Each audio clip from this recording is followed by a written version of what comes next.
자, 그리고 이제 김광현 선수 얘기로 한번 넘어가 보도록 하겠습니다. 미러키를 상대로 또 호투를 펼쳤습니다. 5이닝 동안 1실점 3진 3개를 잡으면서 또 시즌 3승을 거두게 됐어요. 이게 뭐 시즌 마지막 등판이 아닐 수도 있는 상황이지만 네.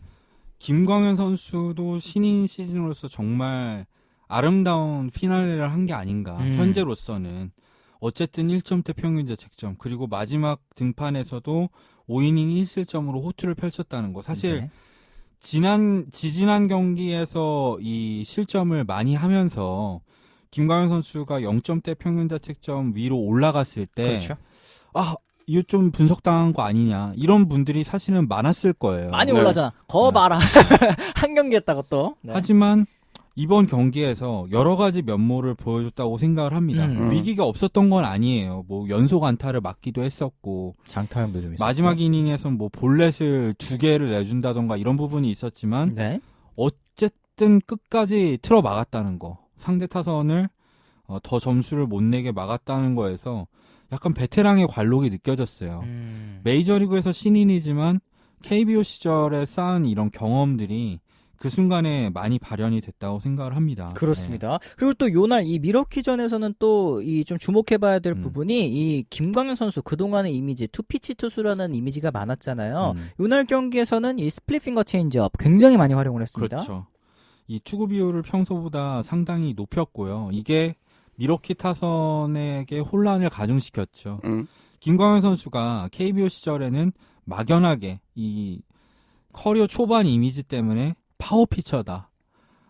기교는 다소 부족한 면이 있다라는 인상이 있었는데 메이저리그에 와서 전혀 그렇지 않다는 걸 보여주고 있죠. 제구도 굉장히 훌륭하고 투구 전략도 상당히 다양한 선수입니다. 네. 그러니까 이게 사실 몰리나 선수를 굉장히 또 얘기를 많이 하잖아요. 인터뷰를 통해서 데뷔 초반 때는 이제 박경환 선수랑 호흡을 맞췄고 지금 이제 몰리나랑 호흡을 맞출 수 있는 게 내게 있어서는 정말 큰 행운이다. 이렇게 얘기를 했는데 이 몰리나의 리드대로만 이 던질 수 있다는 게 신인으로서는 얼마나 큰 이 위안이 될까 이런 생각이 좀 들기도 합니다. 그런 생각도 드는데요. 포수 리드가 다라면 세인트루이스 카디널스 선수들은 다 잘 던져야 돼요. 이게 무슨 뜻이냐면 포수 리드대로 던질 수 있는 게 투수의 능력인 거고 김광현이 그걸 잘하기 때문에 지금 좋은 성적을 거두고 있는 거죠. 맞아요. 그러니까 몰리나가 게임 플랜은 몰리나가 짜준다고 하더라도 거기에 맞춰서 따라갈 수 있는 투수가 또 얼마나 되겠느냐 그렇죠. 이렇게 생각을 하면 김광현 선수도 정말 좋은 성적을 거두고 있는 게 이해가 또 갑니다. 네. 이 5회 때 사실 실트 감독도 충분히 교체를 생각해 볼 만한 타이밍이 있었죠. 근데 끝까지 또 믿어줬습니다. 네, 그리고 그 믿음에 부응을 했고요. 그러면서 드디어 15년 만에 한국인 투수 선발 투수의 동반 승리가 나왔습니다. 네. 진짜 얼마만이야. 이게 2005년에 박찬호 선수랑 서지웅 선수가 또 이 같은 날에 등판해서 승리를 거둔 이후에 15년 만에 또 있는 일이었다고 합니다. 자, 그러면서 이제 세인트루이스도 가을 야구 진출 가능성 그리고 이제 더블헤더 이 가능성이 아직 남아 있어요. 아까 말씀드렸던 것처럼 아무래도 요날 디트로이트와의 마지막 더블헤더는 치러질 가능성이 꽤 높습니다. 그럼 60경기를 다 치르게 되는 거죠. 네. 근데 요 경기에 김광현이 나올 수밖에 없는 상황이 만들어질 수도 있다. 왜냐? 허드슨과 카를로스 마르티네즈가 지금 부상자 명단에 간 상황입니다. 이 시마트가 참 너무해요. 솔직히 내가 계속 얘기했잖아요. 너무하다 이놈. 이거 불펜 가라고 뭐 물론 이해는 하지만 이렇게 팀에 올 시즌에 민폐를 끼칠 수가 있나? 라는 생각이 좀 듭니다. 중간에 그 병으로 이탈한 것도 있었고 카지노 가고. 네, 카지노 가가지고 그거 다 아는 사실이잖아요. 사실 거기다가 중요한 순간에 아파. 나오면 잘하나? 차라리 빠진 게 나을 수도 있어. 그러니까요. 이거 어떻게 해야 됩니까? 그래서 그러니까 그동안 해준 게 얼만데 이해하는데 그 해준 거를 난 올 시즌에 다 까먹었다고 봐요. 그 충분히 세인트루이스도 해줄 만큼 해줬다고 봐. 그러니까 김광현 선수가 이 포스트 스프링 캠프 때 성적으로서 훨씬 앞서 있는 와중에도 선택을 했잖아요. 카를로스 마르티네즈에게 일단 기회를 줬잖아요. 그렇죠. 세인트루이스 포스트 디스패치도 이거 제일 이해할 수 없는 결정이다 올 시즌에 이런 얘기를 또 했다시피 충분히 기회를 줬고 존중을 해줬는데 거기에 부응하지 못한 거는 카를로스 마르티네즈였다 생각이 듭니다. 네. 이번에 시마트가 이탈하게 되면서 만약에 더블헤더를 치러야 되는 상황이 오면 29일 날 그때 선발 투수로 쓸 수 있는 투수가 없어요. 없어요. 네. 그러니까 원래는 1차전에 칼로스 마르티네스가 나가고 2차전에 불펜데이로 이렇게 어떻게 떼어본다 이런 느낌이었는데 지금 시와트도 빠지면서 아예 두 경기 선발이 그렇죠. 낼 수가 없는 그런 상황이 됐습니다. 그렇다고 플레어티랑 뭐 웨인라이트를 낼 수도 없는 게 그때 휴식일이 안 맞지. 이틀, 뭐 하루 이런 네. 투수들을 어떻게 냅니까? 결국 김광현이 3일 휴식 후에 나갈 수도 있는 상황이 결국 만들어졌어요. 네. 이거 어떡합니까 이거?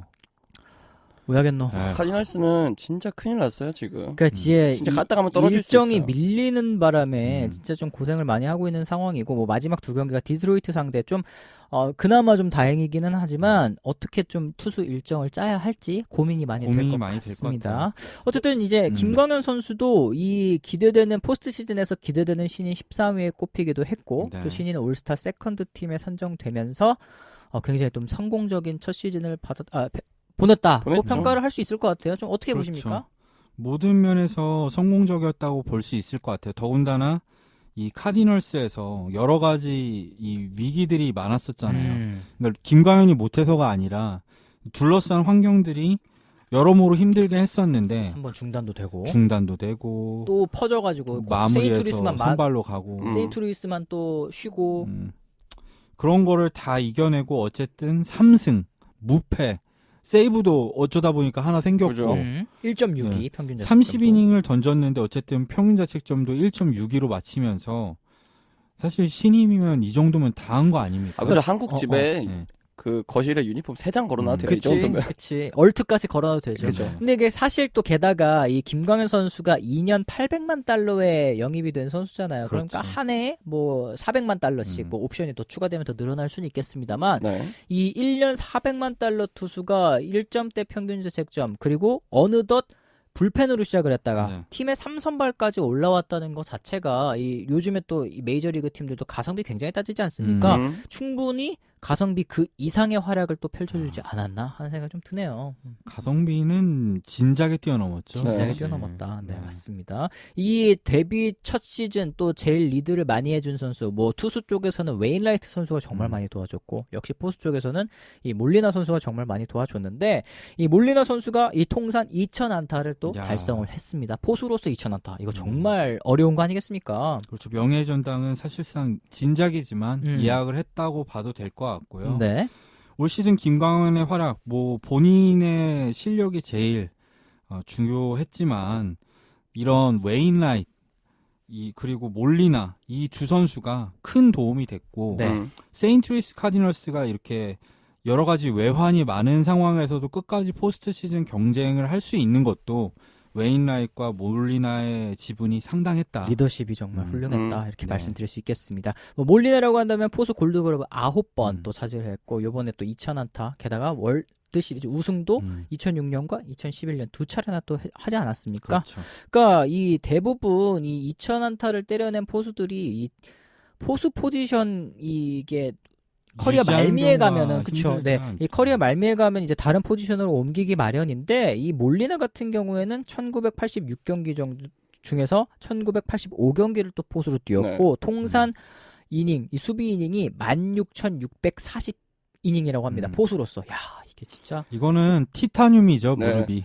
무릎의 강도가 정말 대단한 거죠. 저희가 매번 맞습니다. 말하지만 그 몰리나 삼돌이 중에서 가장 뛰어난 막둥이라서 네. 진짜 튼튼한 것 같아요. 그래요. 이게 요기베라 같은 경우에도 우리한테는 포수의 이미지가 굉장히 강하지만 포수 커리어 절반, 외야 커리어 절반인 선수예요, 사실은. 그렇죠.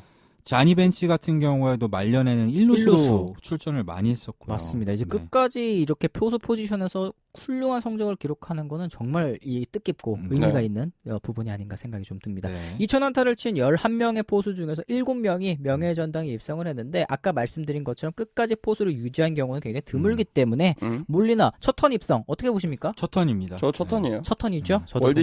시리즈 2번 우승에 거의 한 시대를 주름잡은 내셔널리그 포수니까 맞아. 가야죠 이거. 맞습니다. 몰리나 선수도 계속해서 이 김광현 선수도 잘 이끌어주고 도와주고 했으면 좋겠다는 생각이 좀 듭니다.